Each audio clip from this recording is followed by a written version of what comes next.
Good afternoon. I apologize for not being able to be there today. Actually, I don't. This was a scheduled day off, and at the time that you're viewing this, I am truly seeking joy, which is a great segue into my little spiel today. I call this Seeking Joy in a Culture of Change, a message to myself. It's no secret that we as an organization are in the midst of a culture shift, a change in how we think, measure, and operate. In the year and a half that I've been a part of JPS, I've lost count of the number of initiatives, goals, template changes, hires, fires, ducks coming, ducks going, and of course all the ad hoc meetings. All these contribute to what I call managerial frustration. I've observed that within a new manager's first 6 months, he or she will have a conversation with their one-up regarding something to the effect of, what the heck is going on? Can I actually do this? Am I up to it? I know this because it happened to me. It happened in November of last year. I called Teresa and I started to vent. She simply said, Bill, meet me at Starbucks. So we did, and we chatted for a couple hours, and what I came away with was a trust in my boss that truly cannot be replicated. I've tried very hard to manage in such a way that staff feels comfortable. The staff has a trust in their administration.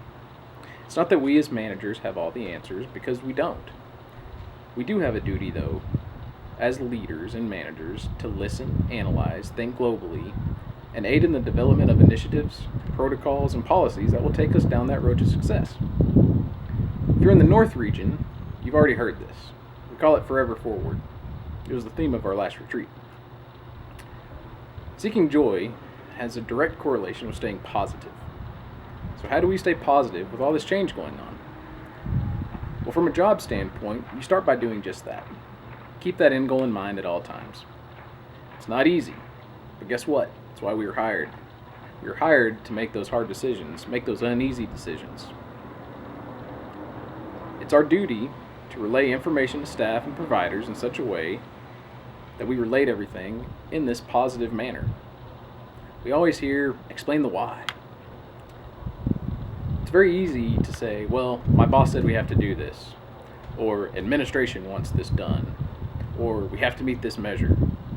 That's not how we handle things. We explain things, and we do this because reasonable people will accept change if it's logical, it's relevant to them, and it moves us forward. I've already mentioned trust. Creating an atmosphere of trust and respect can be very difficult because these things are not given, they're earned. You earn these by being honest, being open, listening, relating to your staff. People don't perform their best when they feel like a target. Yes, you're their manager, but more importantly, you're a person. Be empathetic. Laugh with them. Cry with them. Talk to your staff. Does this mean not being able to manage them effectively? No. Does it mean letting them get away with things? No. Accountability is not simply holding your staff to the fire. Accountability is a result of respect, trust, and leadership. Take, for example, Riley. For those of you that don't know, Riley is my almost 3-year-old. And over the last 3 years, Rhonda and I have developed a trust and respect from her. If Riley does something bad, or actually if she even does something good, she holds herself accountable. She'll give herself a high five, or she'll even put herself in timeout. She holds herself accountable because of the respect and trust that she has in us as her parents, and your staff will do the same. All these items discussed up to this point cannot be achieved without the right attitude. You always hear attitude is everything. Well, it is.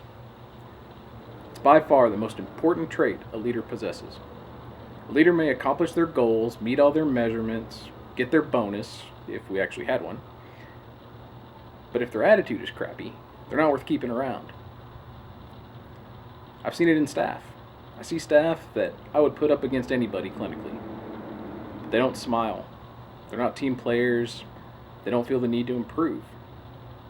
If I was Santa Claus, which I have been in the past, they'd definitely be on my naughty list.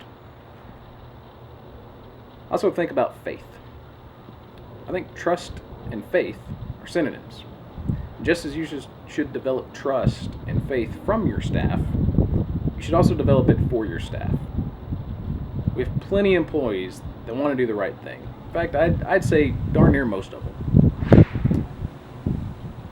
Empower them to do this. Your staff will take you there. You can't do it by yourself. You need to trust them. Have faith in your staff. Surround yourself with a team that is better than you, and you will ultimately succeed. Probably my second favorite thing to do in an effort to seek joy or stay positive is to try stuff. I would hope that my managers have heard this from me before.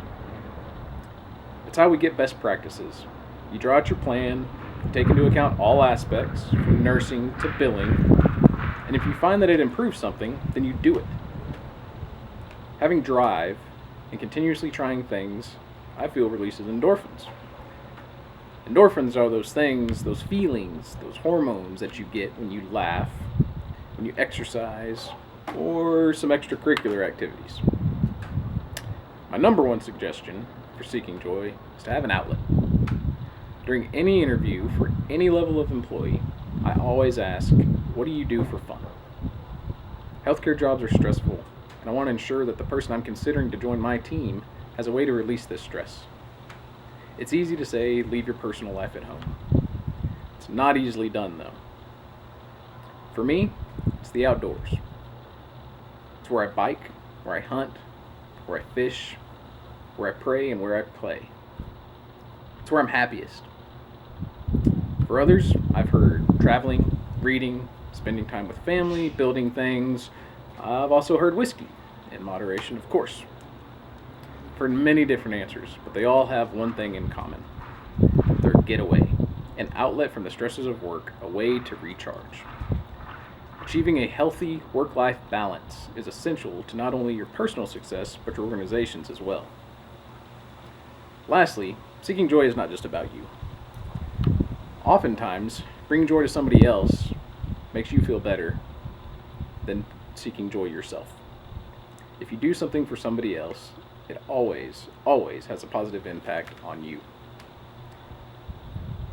As an Eagle Scout, I still live by the Boy Scout slogan of do a good turn daily. Do something nice for somebody. Unfortunately, our country is going through a very scary and hard time. And right now, you're sitting in a room in a gigantic building full of people that have sacrificed more than you know so that you can sit there and have your freedom. I think today is a great opportunity to simply say thank you, or dare I say, Merry Christmas. With that, I bid you adieu. Have fun. Sorry I missed you. But cheers.